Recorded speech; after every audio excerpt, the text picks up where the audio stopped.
आणि सगळ्यात तुमच्या पिढीकडनं दुर्लक्ष होणारी गोष्ट म्हणजे झोप, सगळ्यात महत्त्वाचं.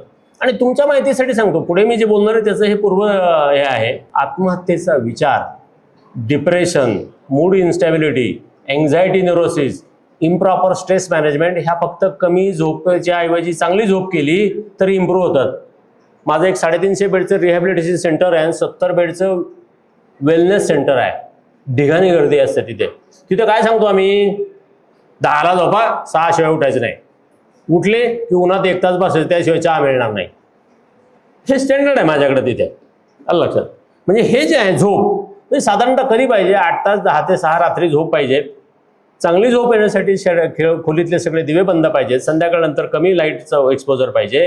दिवसभर 1 तास सूर्यप्रकाश पाहिजे. सूर्यप्रकाशाच्या एक्सपोजरने, ज्याला सर्कॅडियन रिदम म्हणून तुम्ही एक टर्म ऐकली असेल, तर वैद्यकीय शास्त्रात बायोलॉजिकल टर्म आहे ती, की त्याने तुमचा स्लीप पॅटर्न सेट होतो. व्हिटॅमिन डी दिवसभरात मिळते, सोडून द्या. पण तुमचं झोपेमुळे, सूर्यप्रकाशामुळे झोप नियंत्रित होते आणि मानसिक शांतता त्याच्यामध्ये मिळते. आणि झोपण्यापूर्वी सगळ्यात खालची ओळ आहे, 2 तास टीव्ही मोबाईल बंद, तरच चांगली झोप येते.